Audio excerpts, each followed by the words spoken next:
We had a lot of fun in the autumn as well because we had a tipping competition, and it's back by popular demand. I'm not sure who by, but it's massive back. Demand. Massive huge. demand. The mail room has been exploding here with demand to get the tipping comp back. And at the top of the list was, can we get Racing New South Wales Mark Brassel back?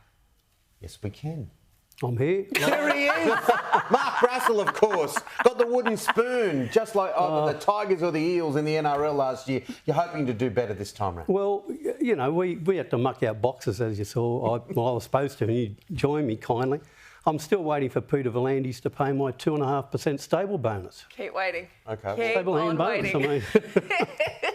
We also have the Daily Telegraph's Shayne O. Cass. Shayne O fortunately did much better in the tipping comp. How are you, Shayne? Nice to see you. Nice to see you, Julie. Hello, Tim. Hello, Brass. Well, at least Brass tipped a few long shots. The rest of us were tipping twos on pops at Tuncurry and Dubbo, but Brass always stuck his neck out, so he deserved something for that. Well, if we look at it in full context, you did very well at the end, but you did struggle at times, I'll be honest. Is that a fair call at times? I mean, you're a great tipster, you know horseflesh brilliantly, but you didn't have the greatest run early. You did come home finished strong. well. I thought you were supposed to be rapping me a minute ago, and now you're saying But look, the spring does start off pretty hard. Absolutely, it starts off pretty hard, but I think it gets a little bit easier. We'll find out anyway. Oh, okay. We do have some other tipsters that we are bringing to the competition this season. Kirsten Duke from Sky Racing, Julianne Horseman from Kembla Grange Racecourse, Nick Burney, who was our tipster last season, and the winner at that. He did all right, Nick. And ex-Canberra Raiders star Jared Croker. Now, Jared, don't be fooled, he knows he's racing as well. So we've got a good competition in our hands. He knows it, loves it, and owns horses as well, Jared. Jared Croker, do you realise 307 games with Canberra Raiders? He is the third leading point scorer in the NRL history. Is he? El Mazrim. Mazrim. Yeah. Number 1, Cameron Smith, number 2, Jared Croker, number 3. How good. Yeah. And I have the good fortune of covering his career. What a great young man he is. All right, so we're going to get and talk to Jared through the course of it. But I've gone with Manal. I thought I'd go with something long. Just an outsider. I think she's now $1.90. No. I think she's about $2. But Manal had a remarkable spring, a remarkable autumn rather, as a 2-year-old. And I just think that she'll win today in the Silver Shadow. Could be hard to beat, but unfortunately I'm going against you in the same race. Yeah. So one of us are going to be happy. Which way did you go? Zeitung. Now, Zeitung, language lesson is newspaper in German. Okay. There you go. And her mum is news story. But we've got the clip here. It's in the blue. She pearls out, goes through her gears, and then absolutely hits overdrive. Now, the horse she zooms past is Bonita Queen. They beat the rest by a fair way. Bonita Queen went to Warwick Farm on Wednesday and absolutely bolted in. So I just think at the price, she's near double-figure odds. She's fit. The first 2 favourites are both first up. I'm just thinking she might knock them off late. All righty. Jules? All right, Shayne, who have you got today? Well, I thought I'd make it easy on myself and just go for the first Group 1 winner of the year in the Winx. It's Samana. Look, she's got the residual fitness, I think, guys, on these other horses who are just all starting off their campaigns.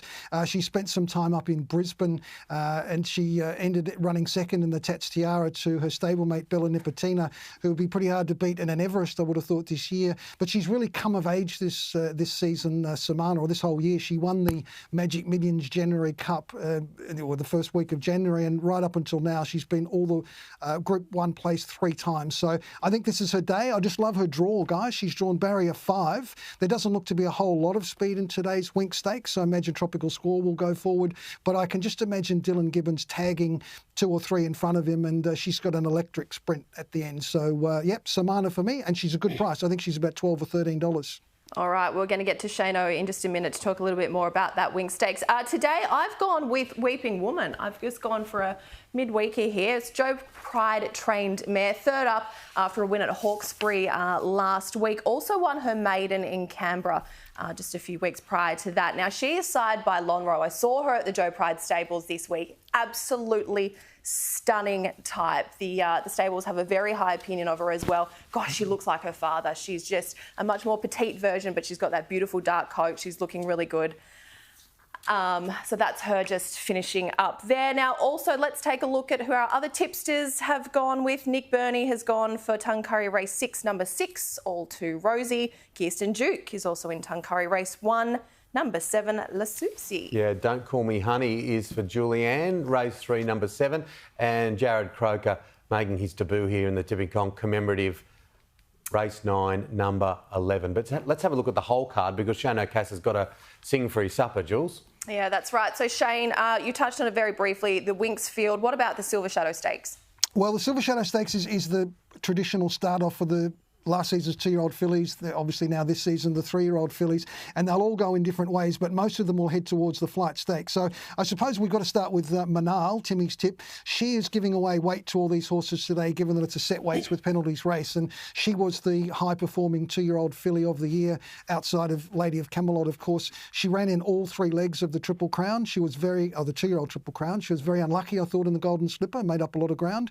Then she won the Size Produce, and look, she struck a heavy 10 track, may have been at the end of the preparation in the mile race in the Champagne. So she's had that spell, she's come back, her trials have been absolutely fantastic. She's got Jason Collard on, who knows her backwards. Be very interesting to see how she kicks off today, as I say, giving weight away to those fillies, because if they can't beat her today, then you would be hard-pressed to imagine how they'd beat her again, because as she steps up in distance, Manal, she's only going to get better.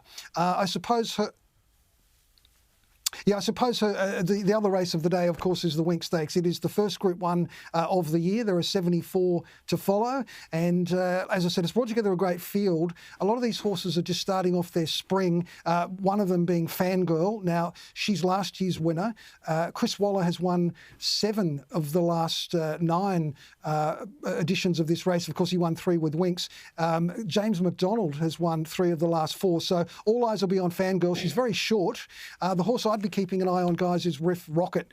This is his first run since he won the ATC Derby. He's entered for all the big races, including the Caulfield and Melbourne Cup, but whether he goes to either of them remains to be seen. He may stay in Sydney and be aimed at some of these big, the King Charles for one, and other 2,000-metre races ahead of him. So he's a very interesting horse for sure. And as we've seen in the Daily Telegraph today as well, J-Mac could be chasing Group 1 win at number 100 today on Fangirl. So all eyes on that. Just quickly before we let you go, the show county? Yeah, look, the show county is interesting because of the presence of a horse called Al Kobe's Son. Julie, we're 56 days out from the Everest. This horse could make the Everest if he continues to improve. 3 of the last 7 horses that have won the show county have run in an Everest, including Buenos Noches last year. So he's a very fast horse. He's the track record holder at Rosehill over 1,200 metres. So if he can come out and make a statement today, there could be some slot holders looking at him. Yeah, it's going to be a great day of racing. Shayne O'Cass, it is great to see you. Great to have you back. Mark Brassel, it is great to have you back. Hopefully you won't be mucking stables at the end of the tipping comp. Good to see you, my friend. Yeah, thank you very much. Marathon, not a sprint.